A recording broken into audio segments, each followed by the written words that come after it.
मुझे बहुत पसंद है ये वर्ड। मैं चाहता हूं आज आप भी इस वर्ड का रहस्य समझ लो। ल्यूक 10 पंकज 10 का 42 10:42 लूका। आप चाहें तो आप खोल सकते हैं भले, परंतु एक बात अवश्य जरूरी है और उस उत्तम बाग को मरियम ने चुन लिया है जो उससे छीना नहीं जाएगा। यह चीज मरियम के पास ऑटोमेटिकली नहीं आई थी।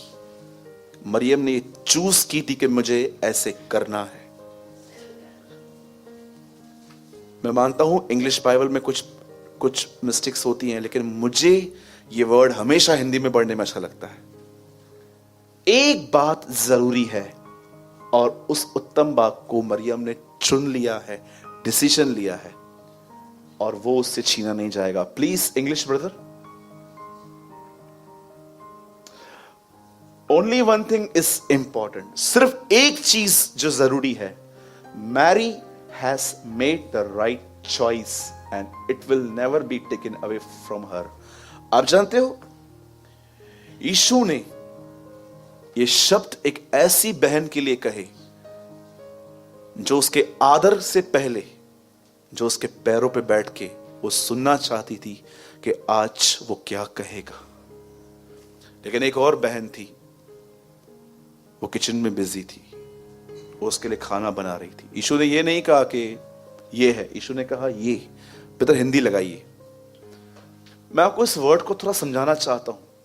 देखिए, एक पोजीशन है उसके साथ चलना, एक पोजीशन है उसके साथ बैठना। हर वो व्यक्ति जो उसके साथ चलना चाहता है इस पृथ्वी पर, उससे पहले उसे उसके पास बैठना पड़ता है। मरियम जब यीशु उसके घर में आए, तब जानते हो उसने क्या किया? वो उसके साथ उसके पैरों पे बैठी और उस दिन जो वो कह रहा था वो उसको सुन रही थी। और जब मार्था डिस्टर्ब हो गई काम करते करते, तब यीशु कहता है सुन, लर्न दिस, ये सीख कि तेरी बहन क्या कर रही है। और हम मसीहों के लिए सबसे बड़ा प्रॉब्लम जानते हैं क्या है? जब हम किसी बात को सुनते हैं ना और जब हम समझ जाते हैं ना, हमें लगता है हमने पा लिया। No, it's a deception. ये एक धोखा है। आपने समझा है, प्रैक्टिकल नहीं किया है अभी तक। मैं कितनी बार नोट्स बनाते टाइम सोचता था यस ये मालूम पड़ गया, ये मालूम पड़ गया, ये मालूम पड़ गया। और एक दिन जब मैंने अपनी नोटबुक खोली तो मुझे लगा मैं प्रैक्टिकल कुछ नहीं करता हूं उसमें से। तो मुझे सुनने में मजा आता था। यीशु कहता है देखो, इसने एक बात चूज की। एक बटन शर्ट का अगर ठीक से नहीं पहना जाता है तो पूरे शर्ट का सिस्टम खराब हो जाता है, वो शर्ट एकदम अगली दिखती है। जरा सोचिए कितना जरूरी है कि वो स्टेप उठाइए आप जो आपके लिए जरूरी है। मेरे भाइयों, मेरी बहनों, इस बात को याद रखना। सिर्फ फैब स्टार्ट हुआ है अभी। कितनी बैड न्यूज़ सुनी है आपने फैब में, आपको पता है? कौन सी बीमारियां आपने सोचा था ये कोई बीमारी होती है? वायरस फैला है, लोग मास्क पहन के घूम रहे हैं। मैंने 2020 के बिगिनिंग से ही मैंने ऐसी न्यूज़ेस सुनी। और मैंने यूट्यूब पे कुछ लोगों को भी देखा जो कह रहे थे this year will be glorious, ये वो, जबकि पौलुस कहता है दिन बुरे हैं। नो डाउट मसीहों के लिए दिन बहुत अच्छे हैं। मैं विश्वास करता हूं जो लोग इन सब माहौल को न देखकर उसकी तरफ देखते हैं वो बढ़ते जाएंगे। पर इतना भी याद रखिए कि बहुत दिन बुरे हैं, बहुत दिन बुरे हैं। आपने देखा था पहले के लोगों में इतना जल्दी, इतना वो मेंटल हैरेस होते थे, जैसे आज आप देख रहे हो सुसाइड। देखिए क्या होते हैं ट्रेन के नीचे। मैं एक प्लेस जानता हूं बॉम्बे में जहां पर एवरी दिन 2 से 3 लोग कट के मर जाते हैं, कुर्ला। ऐसा कोई दिन मैंने नहीं सुना है। मेरी जब बहन आती है तो मुझे बोलती है ऐसा कोई दिन नहीं होता है जब मैं डेड बॉडी ना देखूं। कोई ना कोई पड़ा रहता है, किसी न किसी को ले जाते हैं। लोग खत्म हो रहे हैं पंखे से, नसें काट देते हैं, जहर पी लेते हैं, गुम हो जाते हैं, मिसिंग हो जाते हैं स्ट्रेस की वजह से। क्यों आज हम इतने मेंटली वीक हैं?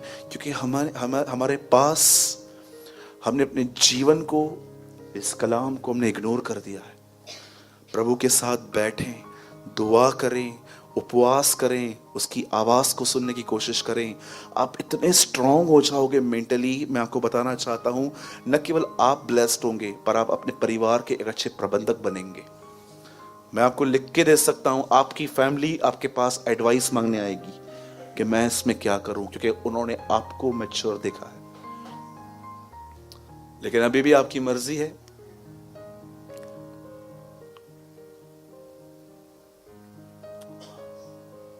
मुझे रिसेंटली एक बहन ने लेटर लिखा,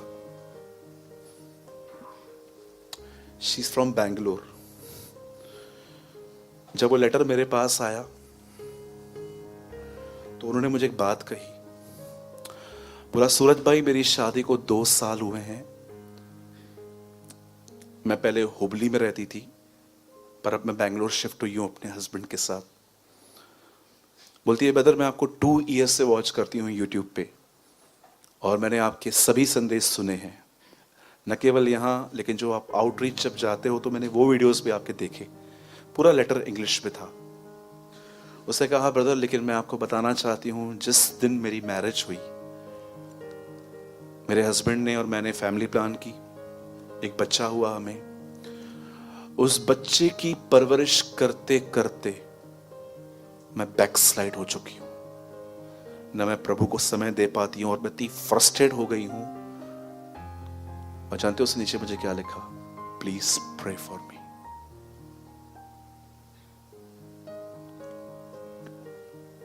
मैं उस बहन को रिप्लाई करना चाहता था लेकिन नहीं कर पा रहा हूं। मैं उस बहन को रिप्लाई करना चाहता था, बहन कोई समय था खुदा तुम्हारे लिए खुदा था, पर अब कोई और चीज तुम्हारे लिए खुदा बन गई। आप जानते हो अगर आप ऐसी सिचुएशन में हो तो आपको क्या करना चाहिए। जब आपके पास छोटे बच्चे हैं, एक माँ जब बच्चा पैदा होता है जैसे मॉर्निंग में उठती है पहले उसका ध्यान होता है बेबी क्या कर रहा है। रात को सोने से पहले वो उसको सुला के फिर सोती है। मैं आपको सब एक बात बताना चाहता हूं, जब आपका बच्चा सो जाए उसके बाद अपना कुछ समय खुदा को दो। आप ये मत समझना कि ये 3-4 साल में ग्रो हो जाएगा फिर उसके बाद कुछ आपके पास और जिम्मेदारी आएगी।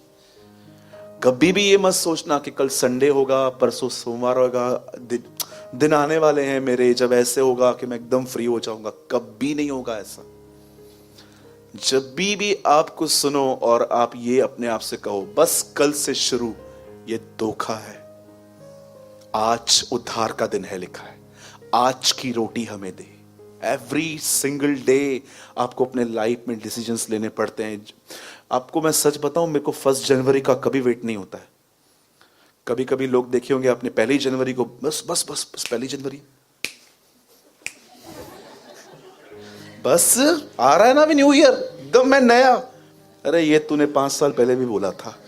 जो डेट्स का वेट करते हैं ना वो कभी चेंज नहीं हो पाते। एक प्रभु के दास ने भी बताई थी मुझे बात। आज सोचो आज कहां पर हो। ठीक है ब्रदर, मैं मानती हूं मेरी गलतियां हैं, मैं कल से ध्यान दूंगी।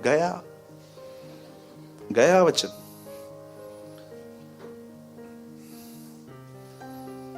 अरे मैं तो आपको यह भी कहता हूं, जिसने ये विश्वास किया ना मसीह कल आएगा वो आज पाप करेगा।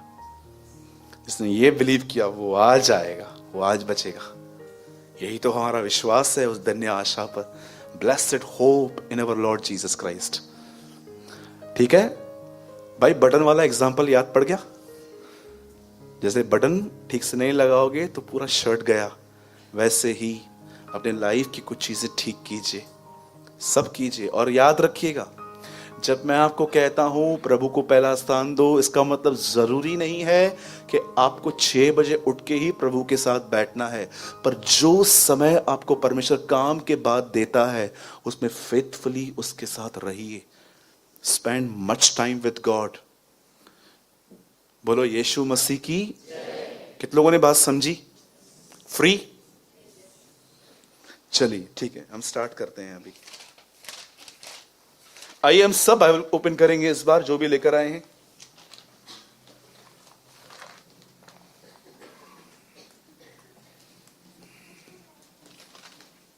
आइए अपना हाथ उठाइए और मेरे पीछे कहें, प्रभु मैं विश्वास करता हूं आने वाले दिनों में आप मुझे अनुशासन सिखाएंगे, मुझे डिसिप्लिन में रहना सिखाएंगे।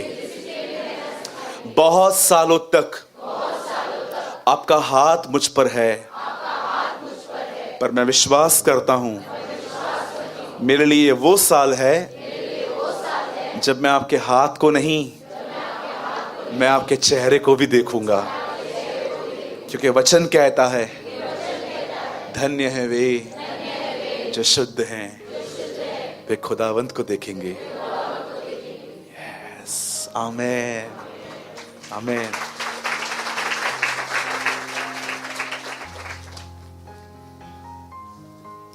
मत्ती की किताब, आज का वर्ड आप पहले भी सुन चुके हैं, लेकिन ये एक जेंटल रिमाइंडर है, क्योंकि आप सभी जानते हैं पौलुस कहता है आनंदित रहो, और मैं तुमसे फिर कहता हूं, मैं तुम्हें रिमाइंडर दे रहा हूं।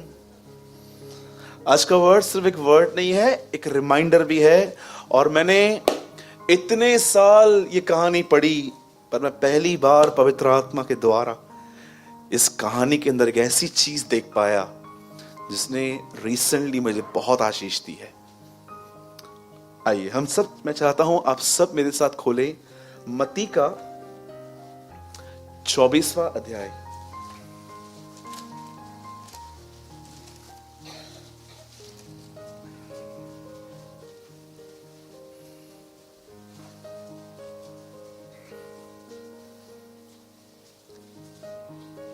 जो सोए हैं कहेंगे जय मसीह की। चलो, जो 2-4 सोए हैं वो भी उठ जाइए, वैसे तो सभी जाग रहे हैं। जो सोए हैं कहेंगे जय मसीह की। हाँ चलो, अभी स्टार्ट करना चाहिए। मत्ती 24वां अध्याय, ये 23वें अध्याय के बाद आता है। ठीक है, हंसा कीजिए, बहुत खड़ूस लोगों से कम घूमिए। किनके साथ घूमना है? जो आपको हंसाते हैं। और ऑब्जेक्ट किसको रखते हैं हंसाने का? दूसरों को नहीं, खुद को।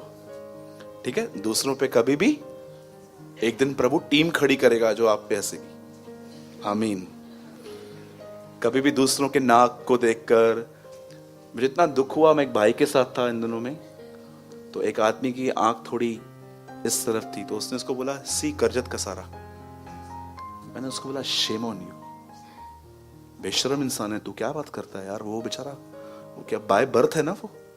कितनी गंदी बातें हैं जब लोग ऐसे मजाक उड़ाते हैं दूसरों का, ये तो मोटा है, ये तो पतला है। अरे हमको जैसा भी बनाया है ना, हमें खुदा ने बनाया है, और वो हम पे बहुत इंप्रेस है। हाँ बोलो, यीशु ने मुझ पे जान लुटाई है, आप क्या लुटा सकते हो? हाँ, कितने लोग ये बात जानते हैं, आपके पास में इस समय दुनिया का सबसे खूबसूरत व्यक्ति बैठा है। देखो हाँ, मेरी माँ कहती है मैं लाखों में एक हूं। मैं माँ को बोलता हूं तू झूठ बोलती है, मैं करोड़ों में एक हूं। मैं मजाक कर रहा हूं, मैं आपको स्पेशल फील करवाना चाहता हूं, ताकि आप किसी के सामने बैक मत करो। प्यार, इज्जत, प्यार, इज्जत, कभी ऐसे न बनो। खुदा हमसे प्रेम करता है और हमारा आदर वो करता है। लोग करें या न करें, डोंट केयर। और किसी को भी बालों से, दाढ़ियों से, पौनी, पफ, इन सब चीजों से किसको भी इंप्रेस करने की कोशिश न करें, क्योंकि मैं आपको बताना चाहता हूं एक है जो ऑलरेडी आप पे बहुत इंप्रेस हो चुका है, और उसका नाम यीशु मसीह है। राइट? और मैं आपको बताना चाहता हूं उन भाइयों को भी वो बहुत पसंद करता है जिनके बाल नहीं है। आमीन। आपको लगता है कि आपको यीशु लुक्स दिखता है?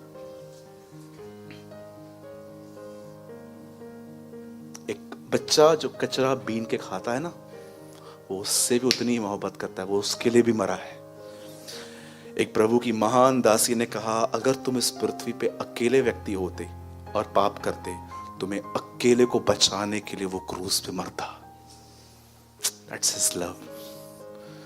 ये कभी कभी हम बोलते हैं ना, यीशु दुनिया के लिए मरा, ऐसा हिस्ट्री। जब यीशु मेरे लिए मरा, it's not a history, it's a testimony. मैं ये नहीं कहूंगा कि वो दुनिया के, वो मेरे लिए मरा है। आइए हम सब खोलेंगे मत्ती 24वां अध्याय। जो लोग सोए हैं उठ जाइए, बहुत ऑसम वर्ड है। 24:37 मैं आपके लिए पढ़ रहा हूं। जैसे नूह के दिन थे वैसे ही, बोलिए वैसे ही, मनुष्य के पुत्र का आना भी होगा। 38 ब्रदर। क्योंकि जैसे जल प्रलय से पहले के दिनों में जिस दिन तक नूह जहाज पर न चढ़ा था, उस दिन तक लोग खाते पीते थे और उनमें ब्याह शादी होती थी। आगे, और जब तक जल प्रलय आकर उन सबको बहा न ले गया, तब तक उनको कुछ भी मालूम न पड़ा। वैसे ही मनुष्य के पुत्र का आना भी होगा। प्लीज भैया English. When the Son of Man comes, it will be the same as what happened during Noah's time. आगे, in those days before the flood, people were eating and drinking, marrying and giving their children to be married right up to the day of Noah entered the boat. आगे, they knew nothing about what was happening until the flood came and destroyed them all. It will be the same when the Son of Man comes. सुनिए, मैं चाहता हूं आप सब straight यहां देखें। अब लिसन,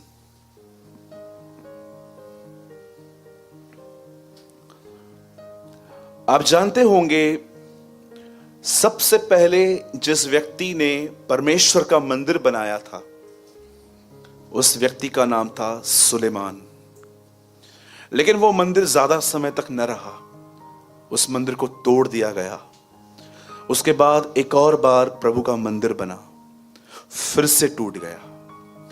लेकिन जानते हो, एक समय ऐसा भी था जब परमेश्वर का मंदिर बन रहा था, और ये इतिहास गवाह है, इस बार मंदिर को बनाने के लिए 46 साल लग गए। ये नए नियम में लिखा है।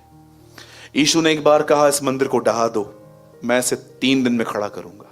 यीशु अपने लिए बात कर रहा था। तब वो लोग उसे कहते हैं, इस मंदिर को बनाने में 46 साल लग गए और तू कहता है कि इसे मैं 3 दिन में बना दूंगा। नीचे लिखा है, वो नहीं जानते थे कि यीशु ने अपनी देह के विषय में कहा था।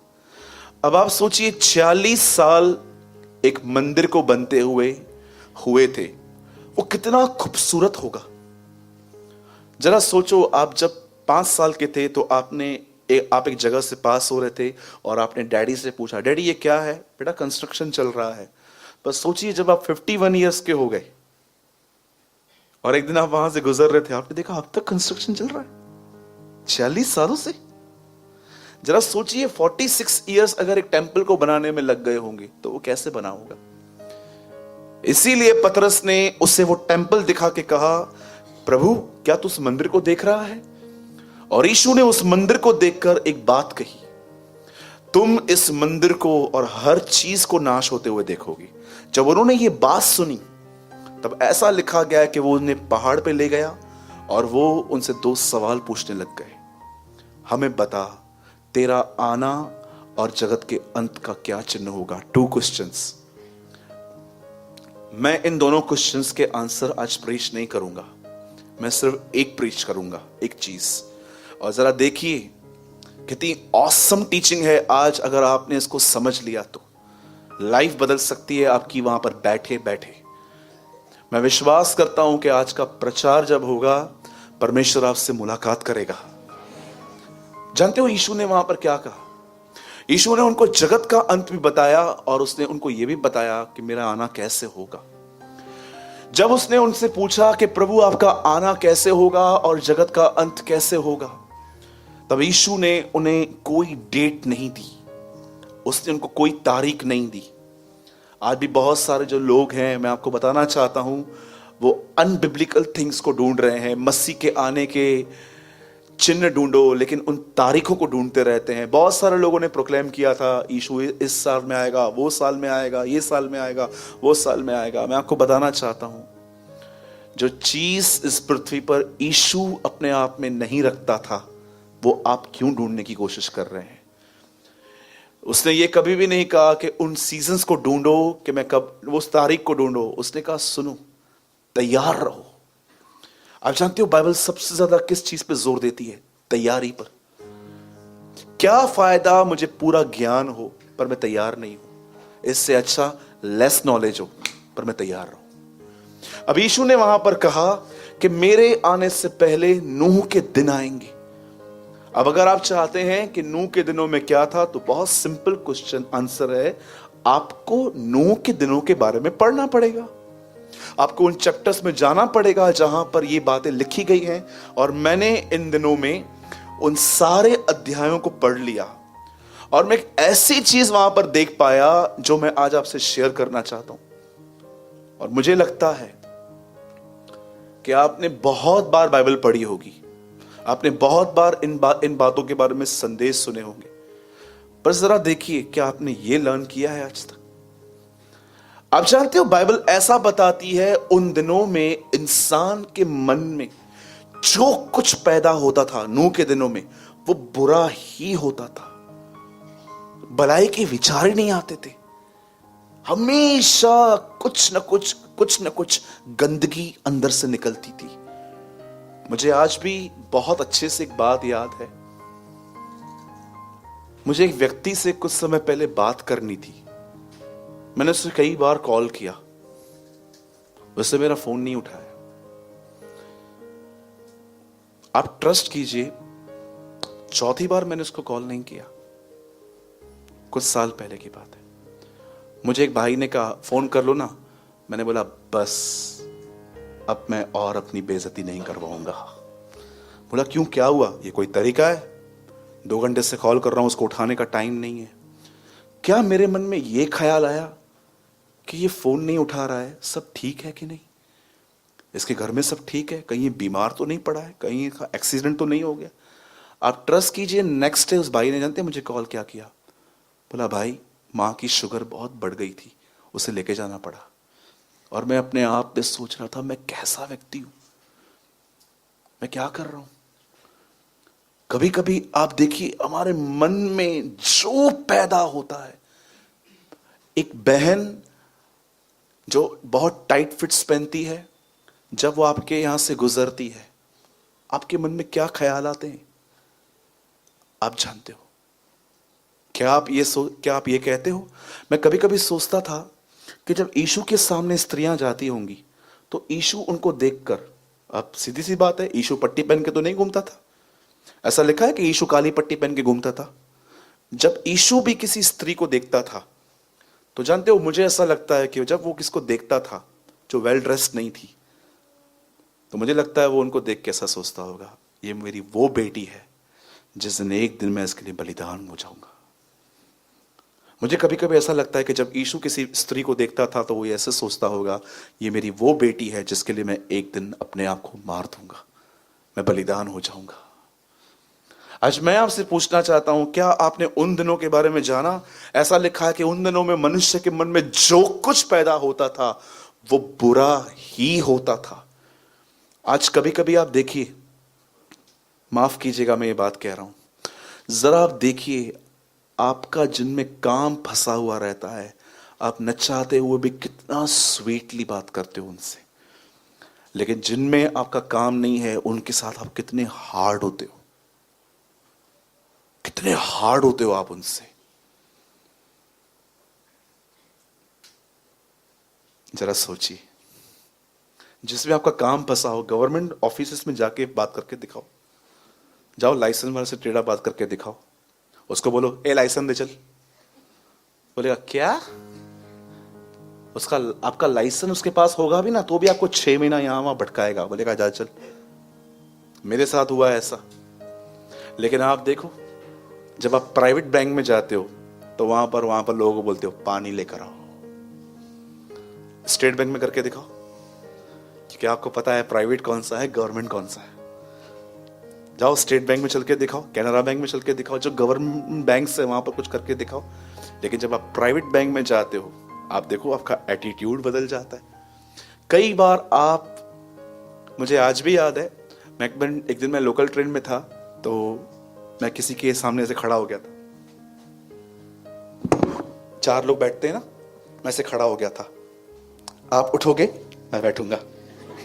तो मैं से खड़ा हो गया था और मैं उनसे इतना सॉफ्टली चल रहा था, मैं उनको बोल रहा, वो मुझे बोल रहे थे, उनके एक रिश्तेदार भी थे वहां पर, तो उन्होंने बोला पानी है क्या? मैंने बोला मेरे पास है, मैं दूं? और मैंने उनको पानी पिलाया, उन्होंने मुझे थैंक यू बोला। और जानते हुआ क्या, जब थाना आया तो ऐसे बैठा हुआ था, अपने रिश्तेदार को बोलता है, मैंने बोला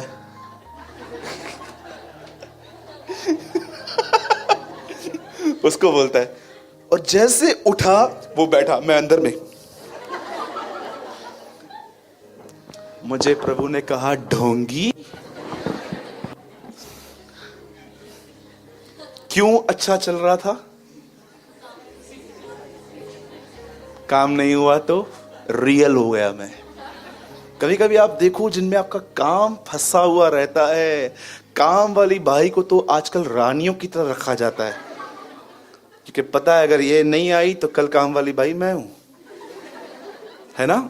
अब भाई लोग भी देखिए, वर्कर्स से कभी कभी जिसको पूरा काम आता है उसके गुलाम बन जाते हैं, तो कल आएगा ना भाई, आना, मैं किधर जाने वाला हूं।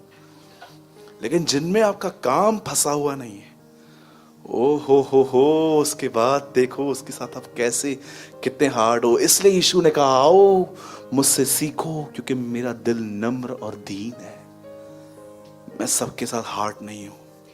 मुझे बहुत अच्छा लगता है ये वचन कि उसने इनवाइट किया, आओ और लर्न करो, I am humble and gentle in the heart.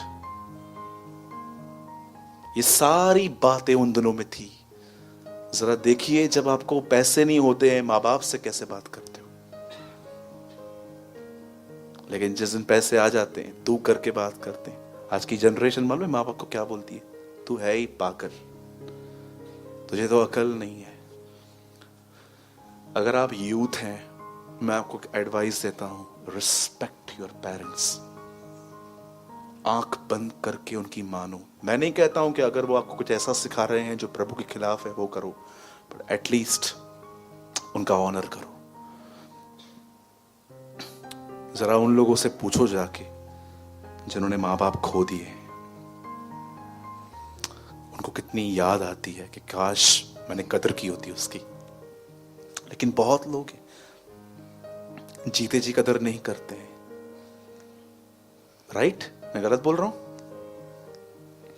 ऐसा लिखा गया है परमेश्वर के वचन में कि उन दिनों में इंसान के मन में जो पैदा होता था वो बुरा होता था। मैं प्रभु से कई बार पूछता हूं, प्रभु हमें पाखरू क्यों मिला? ताकि तेरे अंदर कुछ अच्छा पैदा हो।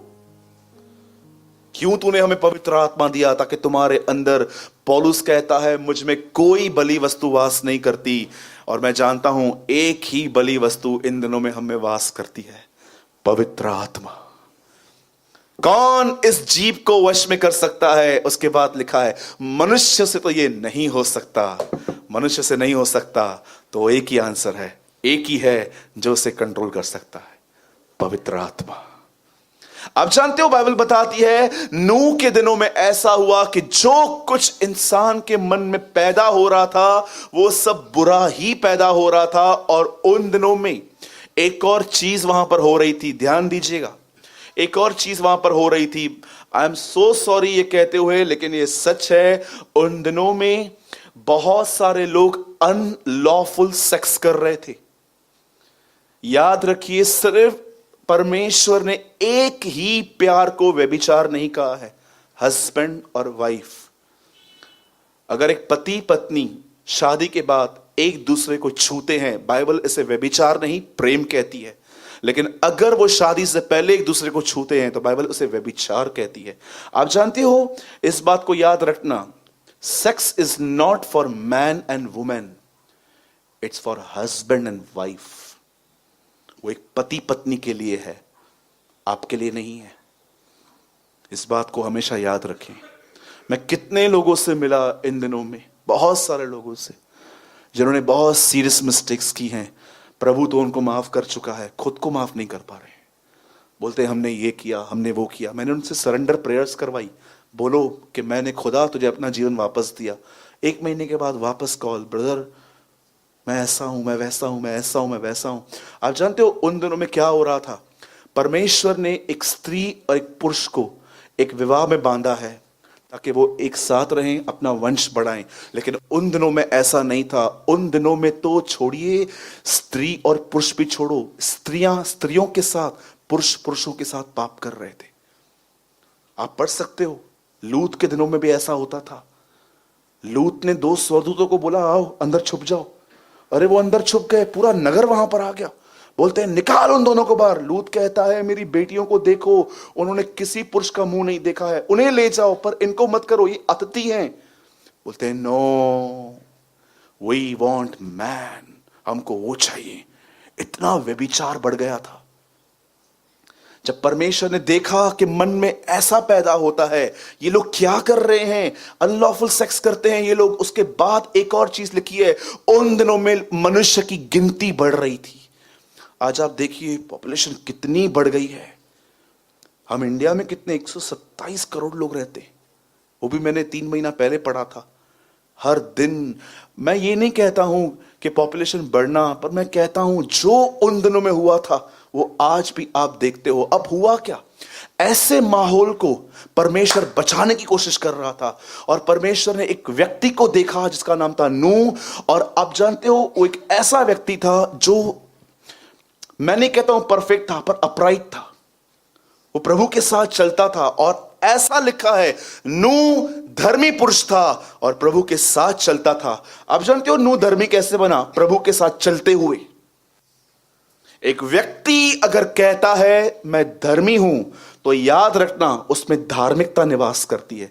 धार्मिकता का मतलब होता है मसीह का स्वभाव। यीशु ने कहा धन्य हो तुम जो धार्मिकता के लिए भूखे और प्यासे हो, तुम तृप्त किए जाओगे। धन्य हो तुम जो मेरे तरह बनना चाहते हो, मैं तुम्हें बनाऊंगा। उन दिनों में ऐसा था और परमेश्वर नूह को एक आज्ञा देता है कि सुन, एक काम कर, गोपेर वृक्ष की लकड़ी ले। और उसने अपने 3 बेटों की मदद ली इसमें। हर दिन नूह एक जहाज बनाने लगा। और अब मैं आपको जो समझा रहा हूं, प्लीज इस पे ध्यान देना। आप इस बात को याद रखिए, नूह अपने 24 घंटे कैसे बिताता था। फर्स्ट, वो बोट बना रहा था। सेकंड, वो हाफ डे प्रीचिंग करता था। और मैं आपको बताना चाहता हूं, बाइबल में उस टॉपिक के बारे में भी लिखा गया है जिस टॉपिक को लेके वो उन दिनों में प्रीच कर रहा था। ऐसा लिखा गया है, धर्म का प्रचारक नूह। बोलिए धर्म।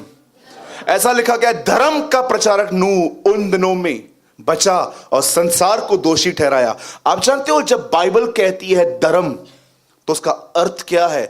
तुम उसके धर्म और राज्य की खोज करो और बाकी की सारी वस्तुएं तुम्हें मिल जाएंगी। जब बाइबल कहती है राइचियसनेस, धर्म, इसका अर्थ क्या है?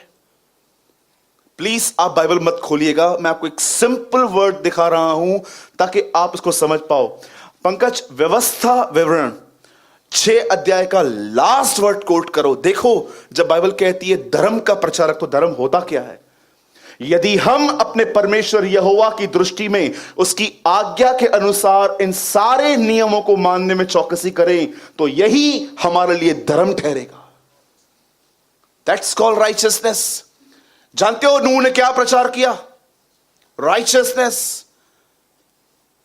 बंद करो ये सब, उसने कहा निकलो इन बातों से। मैं एक जलयान बना रहा हूं, मैं तुम्हारे लिए बोट बना रहा हूं। एक आदमी ने तो कहा उसकी बोट इतनी बड़ी थी कि एक स्टेडियम में आ सकती थी। इतना समय लगा, 120 साल तक वो आदमी, सोचो, मॉर्निंग में ब्रेकफास्ट करके अपना काम करता होगा और फिर प्रीच करता था। बोट के बाहर खड़े होके लोग आते थे और वो कहता था सुनो, कुछ इंसिडेंट होने वाला है। तुमने कभी पानी नहीं देखा है ना, ऊपर से गिरते हुए पानी गिरेगा। ये बोट है, चलो, पर इस बोट में चढ़ने से पहले पश्चाताप करो, रिपेंट करो, आओ ऊपर, तुम बचोगे। कोई बात नहीं मान रहा था। सबको लग रहा था ये एकदम ही इज अ क्रेजी, ये पागल है, ऐसी बातें कहता है। लोगों ने आज तक क्या देखा है आसमान में? प्लेन, परिंदों को उड़ते हुए, रॉकेट्स उड़ते हुए। क्या वो इस बात पे बिलीव करते हैं कि इसी आसमान पे अब बहुत जल्द एक व्यक्ति आने वाला है अपनी कलीसिया को उठाने के लिए? जैसे नूह के दिनों में हुआ था, लिखा है वैसे ही होगा। और बाइबल ऐसा बताती है 120 साल तक प्रचार हुआ। हर दिन बोट बनाई जा रही थी, प्रचार किया जा रहा था, बोट बनाई जा रही थी, प्रचार। और एक दिन ऐसा हुआ, प्रभु ने कहा ओवर, फिनिश। और लिखा है नूह अपने परिवार के साथ गया और प्रभु ने उसका दरवाजा बंद किया। और याद रखिए, अब जो मैं आपको समझा रहा हूं, मैं आप पे से किसी भाई से एक सवाल पूछता हूं। अगर 120 साल आप प्रचार करो और एक आत्मा ना बचा पाओ, सबसे पहले तो मैं आपको बताना चाहता हूं, आप 120 साल कर ही नहीं पाएंगे। अरे मैं आपको कहता हूं, 1 महीना प्रचार करो, 1 महीना, और कोई बिलीव ना करे, आपके अंदर स्लोली डिस्करेजमेंट घुसेगी कि क्या प्रचार करूं, कोई सुनता है क्या? हम कितने जल्दी फेडअप हो जाते हैं किसको सिखाने के द्वारा।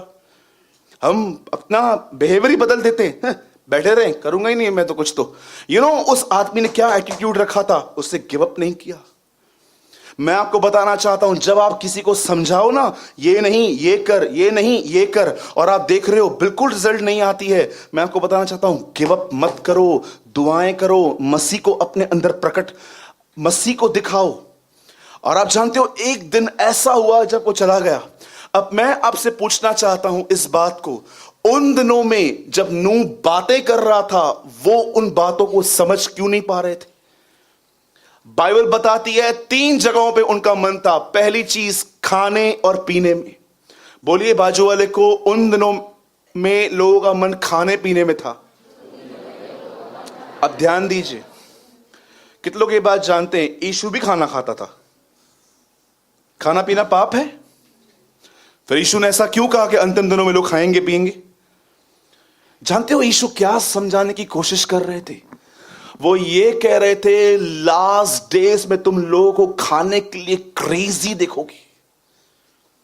इतना टाइम, इतना पैसा, इतनी एनर्जी वेस्ट करेंगे वो खाने के ऊपर, पर वो उतनी एनर्जी मुझे सुनने के लिए नहीं बताएंगे। आज भी देखिए आप, 2-2, 3-3 घंटे लोग ट्रैवल करके जाते हैं। ये तो आपको तो सब शायद यहां वहां मिलता होगा, मैंने अपनी आंखों से देखा है। लोग 2.5-2.5, 3-3 घंटे यहां से लोनावाला, पता नहीं कहां कहां, सिर्फ जानते क्यों जाते हैं? भोजन के लिए। कई बार आपने देखा है, यूट्यूब जो आपके हाथों में रहता है, कभी इतने किचन के इतने इतने इतने चैनल्स थे जितना आज आप देख रहे हो। यीशु कह रहा था कि अंतिम दिनों में ऐसे दिन होंगे जब इंसानों के अंदर खाने के लिए इतनी लस्ट होगी, मुझे चाहिए। आज भी आप देखिए, मैं ऐसे घरों को जानता हूं जिसमें खाने की वजह से झगड़े होते हैं। बच्चा बोलता है मां को, मैगी बना के दे। बेटा अब नहीं है, कल लेकर आऊंगी, कुछ और बना के दो। मैगी चाहिए हो, खाने की बात पे झगड़े। मैं एक दिन एक घर में था, अनबिलीवर थे वो, सॉरी वो बिलीवर थे, पास में अनबिलीवर था। दोनों के दरवाजे खुले थे, मैं अंदर बैठा हुआ था। अचानक मैंने बाजू वाले रूम में देखा, थाली बाहर थाली बाहर, खाने का भजिया वजिया सब पड़ा हुआ था। अब मैं थोड़ा अंदर में इमेच्योर था, तो मैं निकला बाहर।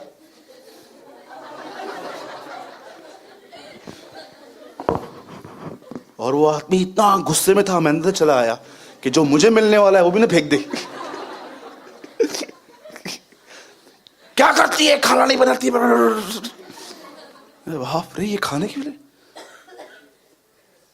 सोचो, जिस टाइम आपको पाव भाजी खाने का मन है और प्रभु आपको कहे खाएंगे कल, आज नहीं, आज क्या खाना है, आज ये खा, नहीं। कितना बड़ा बंधन है कि जो मुझे चाहिए वो मुझे मिलना चाहिए। इसको जानते हैं क्या बोलते हैं? इसको बोलते हैं गुलामी। सब बातें मेरे लिए अवश्य तो हैं, पौलुस कहता है, पर मैं किसी चीज का गुलाम नहीं बनता। इन आखिरी दिनों में आप जानते हो लोगों को क्या देखते हो? लोग खाना खाना खाना खाना। मैं एक जगह पे गया था, वहां लिखा था, food is God, don't waste it. मैं पढ़ रहा था, बात तो सही है लेकिन थोड़ी उल्टी है। इससे लिखा है फूड इज गॉड, जबकि बाइबल बताती है गॉड इज योर फूड। और कभी कभी आपने देखा है, आप होटल में जाते हो, 3 लोग, कितना ऑर्डर कर लेते हो और आप आधा भर के एक दूसरे को इशारे कहते हो मेरा तो हो गया, ये तो ठीक है पार्सल मिल जाता है। पर कितने लोगों को ऑर्डर देते टाइम प्रभु का ये वचन याद आता है, बचे हुए टुकड़े उठाओ, डोंट वेस्ट फूड। भले ही वो खुदा नहीं है पर आप उसे वेस्ट मत करो। मैं आपको सच कहता हूं, मैं एक परिवार को जानता हूं, एवरी सिंगल डे वो एक ही खाना खाते हैं, चावल और तुअर की दाल, 31 के 31 दिन। मैं आपको ऐसे लोगों को दिखा सकता हूं जो 10 रुपए का भजिया 2 पाव सारा दिन चलते हैं। जरा सोचिए आप कितने अनथैंकफुल रहते हैं कई बार, मुझे क्या मिला, मुझे क्या, कितना वेस्ट करके आते हैं आप। मैं धन्यवाद देता हूं उन प्यारे भाइयों का जो एवरी डे चर्च के अंदर खाना बनवा के पैक करके लोगों को देने आते हैं। Brother I salute you. जो मैं कभी फास्टिंग में रहता हूं ना, जानते हो मैं क्या लर्न करता हूं, हंगरनेस में क्या होता है।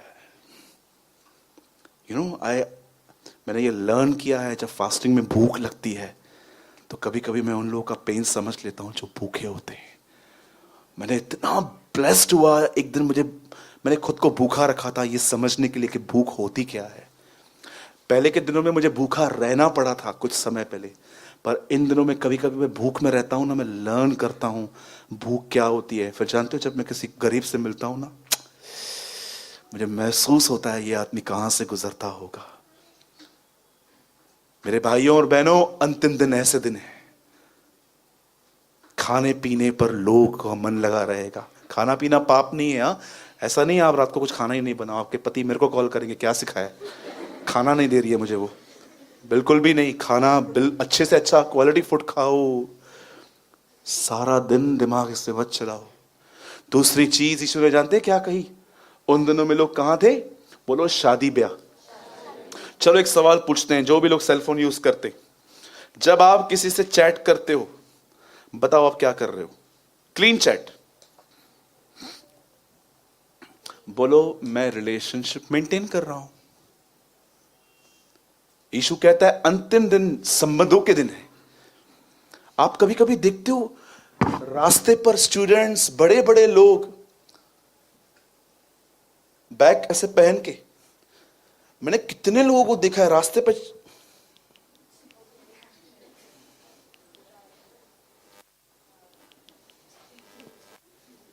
एक लड़की तो गटर में गिर गई थी। हाँ हमारी चर्च है, आरकेटी के पास चर्च थी, गिर गई थी। सैंडविच वाले ने बोला ये आपकी तरफ आ रही थी क्या, देखो कौन है। हम लोग वहां पर गए तो उससे बोला भैया हाथ दो ना, हमने हाथ दिया तो हमने बोला आप कैसे गिर गए, इतना इतना डीप खड्डा है। चैट कर रही थी, पता ही नहीं चला उसको। कभी कभी आपने ये बात देखी है, किसी से रिलेशन मेंटेन करते करते आपका पूरा दिन बर्बाद हो गया। आप इतने इम्बैलेंस क्यों हो।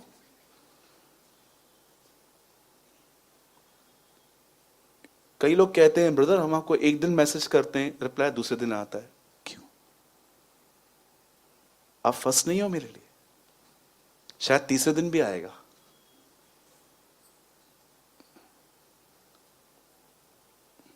बहुत लोग कहते हैं ब्रदर आपको मैंने मैसेज किया रिप्लाई नहीं आया, क्यों। आप मुझे सैलरी देते हो, मेरे पास और कुछ काम धंधा नहीं है, मेरे पास खुद का परिवार नहीं है, बिजनेस नहीं है, चर्च नहीं है, मैं वहां नहीं देखूं, बस सारा दिन रिलेशनशिप भी देखता रहूं। परमेश्वर के साथ चैट करते हो आप, हाँ कभी ऐसा संबंध बना है प्रभु का, आप यहां से बोलो वहां से बोले, यहां से बोलो वहां से बोले, बोलिए। यीशु था ऐसा। यीशु ये वाक्य बहुत कम यूज करता था, प्रार्थना में रखूंगा।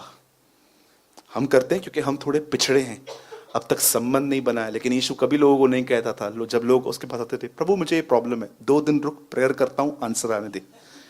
वो उनको ऑन द स्पॉट बताता था, वो इतना स्पिरिट में स्ट्रांग था, वो जान जाता था कि इस प्रॉब्लम का क्या सॉल्यूशन है।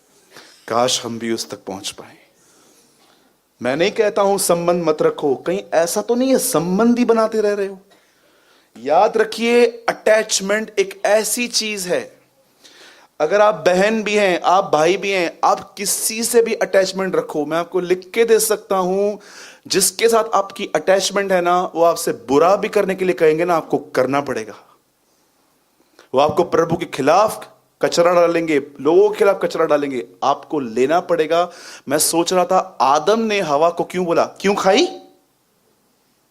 क्यों खाया तूने वो? अरे ये तो छोड़ो, खुद भी खा लिया। क्यों? अटैचमेंट थी। और तीसरी बात, यीशु कहता है अंत के दिनों में एक और चीज लिखी है, लोग पौधे लगाएंगे। बोलो पौधे।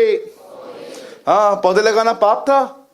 यीशु समझा रहा था लास्ट डेज में लोगों का ध्यान सिर्फ और सिर्फ अपना घर बनाने में होगा, ये घर बनाने में नहीं। इन सब चीजों की वजह से याद रखिए, उन लोगों ने वर्ड को रिजेक्ट किया था, उनके ध्यान वहां थे। अब मैं आपको इस स्टोरी की एक ऑसम लाइन समझाना चाहता हूं, ध्यान दीजिए। उन दिनों में दो भीड़ें थी, दो लोग थे। एक लोग ऐसे थे जो दुनिया में एंजॉय कर रहे थे, पर एक व्यक्ति ऐसा था जो बोट बना रहा था। आप में से कितने लोग इस तरह हैं कि आप इस भीड़ से अलग हो गए हो और आप नोहा की तरह हो? और जानते हो नोहा के लिए सबसे ऑसम थिंग क्या थी मेरे भाइयों, मेरी बहनों? वो एक ऐसा काम कर रहा था जिस काम में उसे कोई रिजल्ट नहीं मिल रही थी, पर फिर भी वो विश्वास हो गया, बना रहा। कर सकते हैं आप? कोई है यहां पर जो घंटों भर प्रार्थना करता है, सालों से प्रार्थना करता है, कोई रिजल्ट नहीं देखता है, फिर भी प्रभु को कहता है मैं विश्वास योग्य बने रहूंगा? मैं सोच रहा था नोहा क्या कर रहा था। सबसे पहले एक ऑसम थिंग वहां पर सिखाई गई है, दुनिया का प्रभाव उस पर नहीं था। अरे बहुत लोग जब पवित्र आत्मा से भरे हुए नहीं रहते हैं, नौकरियों पे जाके देखिए गलत एटीट्यूड लेकर आते हैं, लोगों से मिलकर देखो उनकी मिक्सिंग लेकर आते हैं। एक ऐसा व्यक्ति उन दिनों में था जो इतनी गंदी दुनिया में था, पर कोई भी उसका असर उस पर नहीं था। और देखिए ये यहां से तो अलग होकर अपना काम कर रहा था, पर अपने काम में भी रिजल्ट नहीं दिख रहा था। कभी आपने इस बारे में सोचा? एक आत्मा नहीं बचा पाया वो। मैं सोच रहा था क्यों इस आदमी का नाम इतना बाइबल में आया। और जानते हो एक दिन प्रभु इस्राएलियों को क्या कहता है? तुम्हारे लिए नूह भी विनती करे तो भी मैं तुम्हें नहीं छोड़ूंगा। पढ़ा है आपने? यह आजकल की किताब में लिखा गया है, चाहे नूह, दानियल, यूसुफ जिंदा होते तो भी मैं तुम्हारी नहीं सुनूंगा। परमेश्वर एक राइचियस मैन को हजारों सालों तक प्रभु से नहीं भूला था। पढ़ के देखिए, एक व्यक्ति का दुनिया का कोई प्रभाव उस पर नहीं है, वो वैसे ही जी रहा है और अपना काम कर रहा है, पर वो अपने काम में भी कोई रिजल्ट नहीं देख रहा है, फिर भी वो विश्वास योग्य बना रहा। जरा आप सोचिए, आप दुनिया से अलग हो जाते हो, आप कई बार कहते हो कि ठीक है मैं ये काम नहीं करूंगा, और जब आप कलीसिया में आते हो तो कलीसिया में भी आपको ऐसे लोग मिलते हैं जो जिनके अंदर पॉलिटिक्स भरी हुई रहती है। मैं कई बार एक जगह पे था, जब मैं पहले था, मैं देखता था कि मेरे पास कोई वर्ल्डली फ्रेंड नहीं था, मैं किससे बात नहीं करता था। और जब मैं प्रभु में आ गया, मैंने सोचा कि मैं प्रभु के लोगों के साथ नाता रखूंगा। और जब मैं उनके साथ नाता रखता था, मैं उनमें भी कुछ ऐसी बातें देखता था। मैं बोलता रहा, प्रभु मैं यहां से भी अलग हो गया हूं, अब मैं यहां पर हूं, यहां पर भी ये बातें फेस कर रहा हूं, ये है क्या? मैं शिकायत करता था। पर मेरा एटीट्यूड बदल गया उस दिन जिस दिन मैंने नोहा के लिए पढ़ा। एक व्यक्ति संसार से अलग होके खुदा का काम कर रहा था, उसमें भी वो रिजल्ट नहीं पा रहा था, फिर भी वो फेथफुल बना रहा। कितने लोग हैं मुझे बताइए इस तरह जीवन जीते हैं कि प्रभु मैं बहुत दुआएं करता हूं, आपके साथ चलता हूं, पर मैं देखता हूं प्रभु मुझे अब तक वो नहीं मिला है जो मुझे चाहिए, पर फिर भी मैं विश्वास हो गया बना रहूंगा। और यही वो व्यक्ति था जो 150 दिन पानी के ऊपर तैर रहा था अपने ही बोट में। एक दिन वो नीचे उतरा, और आप देखिए हम सब उसी में से निकले। यदि आप इस रविवार की सुबह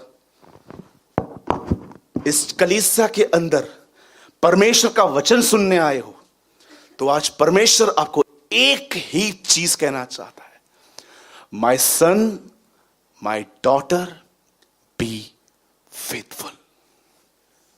विश्वास योग्य बने। और जब मैं आपको कहता हूं विश्वास योग्य बनो, तो जानते हो उसका अर्थ क्या है? इसका अर्थ क्या है? मैं परमेश्वर पे भरोसा करने वाला व्यक्ति हूं, पर अब परमेश्वर मुझे कह रहा है ऐसा व्यक्ति बन जिस पे मैं भरोसा कर पाऊं। इसे कहते हैं विश्वास योग्य बनना। आप कहोगे ब्रदर, मैं परमेश्वर की नजर में विश्वास योग्य बनूं, इसका अर्थ क्या है? एक ऐसा व्यक्ति बनना जिस पर परमेश्वर भरोसा कर सके। आप जानते हो इस दुनिया में सबसे पहले किस आदमी पे प्रभु ने भरोसा किया था, पर वो खरा नहीं निकला? अय्यूब। प्रभु ने उसके लिए डेविल को कहा था, तू इसको देखता है, ये सीधा है, खरा है, बुराई से दूर रहता है।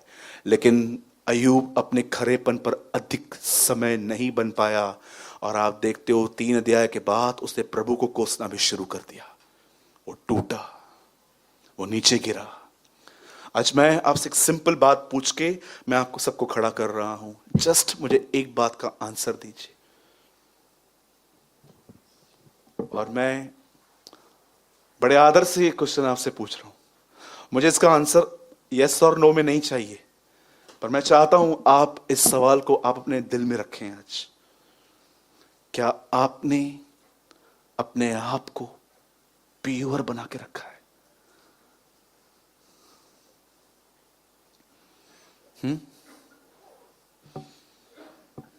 बोलिए, क्या आपने अपने आप को प्योर बना के रखा है? थॉट्स में, बोलने में। एक भाई ने मुझे कहा, ब्रदर मैं 3 महीने से आपकी कलीसिया में आ रहा हूं, मैंने आपको आशीषों के लिए ज्यादा बोलते हुए मैंने नहीं सुना है। मैंने कहा, ब्रदर यीशु ने कहा उसके राज्य की खोज करो, बाकी की वस्तुएं ऐसे ही मिल जाएंगी।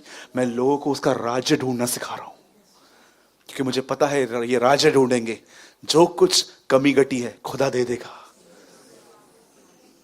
जस्ट आस्क योरसेल्फ, पूछिए अपने आप से। एक व्यक्ति दुनिया से अलग था, पर वो अपने काम में भी इतने फल नहीं देख रहा था, फिर भी वो फेथफुल था। ये बात अलग है उससे ड्रिंक बहुत सालों के बाद की। एक दिन वो ईगो में आ गया, यस मेरे द्वारा ड्रिंक कर दी उसने, ये उसका एंड था। मैं बिलीव करता हूं वो घमंड की वजह से गिरा लास्ट डेज में, बट स्टार्टिंग में बोर्ड से पहले क्या उसका जीवन था। परमेश्वर मास्टर, उसके प्रभु ने उसके लिए मास्टर प्लान बना के रखा था कि इसे बचाना है। मेरे भाइयों, मेरी बहनों, विश्वास योग्य बने रहें। Be faithful. धन्य है वह विश्वास योग्य सेवक, यीशु कहता है वो बहुत सारी चीजों का अधिकारी बनेगा। मैं आपको सच कहता हूं,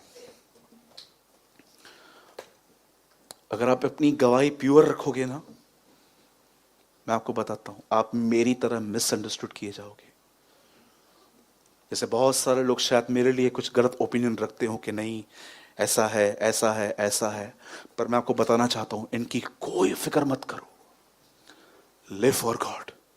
समय आएगा, वेट कीजिए, समय आएगा, ये भी खड़े होंगे, हम भी खड़े होंगे। परमेश्वर अप्रूव करेगा कि हम अंदर से कैसे थे, हम कैसे काम कर रहे थे। मैं आपको बताना चाहता हूं, याद रखिएगा इस बात को, आप विश्वास योग्य बनेंगे ना, आप फेथफुल बनेंगे ना, आप बहुत मिसअंडरस्टूड किए जाएंगे, परिवार के द्वारा, लोगों के द्वारा, और अंत में चर्च के द्वारा। हमारे ही, आपके ही कलीसियाओं में, मंडलियों में कुछ लोग ऐसे होंगे जो आपको ठीक तरह से नहीं समझेंगे। वो आपके लिए अपनी राय बना लेंगे कि नहीं ये ऐसा है। हो सकता है कि वो अपना कचरा किसी और में भी इंपार्ट कर दें आपके लिए, पर कभी मत सोचना, डिस्करेज मत होना। Live for God. उसके लिए जीते रहना। हम यहां पर लोगों के लिए नहीं है, हम अपने परमेश्वर के लिए हैं।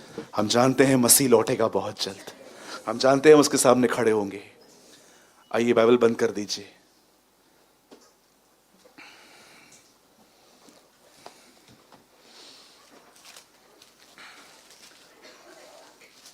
पंकज भाई एक वर्ड कोट कीजिए और ये पढ़ के आप सब खड़े हो सकते हैं।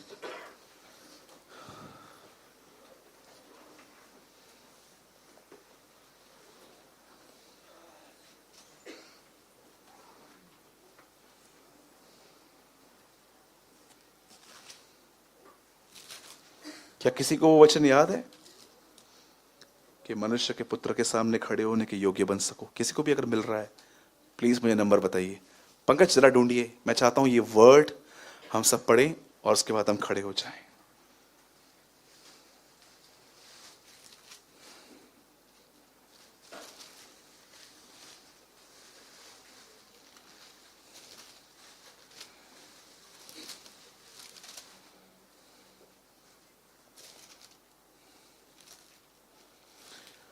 ध्यान दो कि उस दिन तुम उसके सामने खड़े होने के योग्य, इसलिए जागते रहो और हर समय प्रार्थना करते रहो कि तुम इन सब आने वाली घटनाओं से बचने और मनुष्य के पुत्र के सामने खड़े होने के योग्य बनो। यीशु कहता है दुआओं में रहो, सचेत रहो कि एक दिन मैं आऊं, तुम फेस टू फेस मुझे देख सको। अदन की वाटिका के बाद पहली चीज प्रभु केन से जानते क्या कहता है? तेरी शक्ल नीचे क्यों है? यू नो ये ओल्ड टेस्टामेंट है, लेकिन यीशु कहता है उस दिन जब ये घटनाएं हो तो अपनी शक्ल ऊपर देखना, क्योंकि तुम्हारा छुटकारा निकट होगा। हम उसके सामने खड़े होने के योग्य बन सके। आमीन।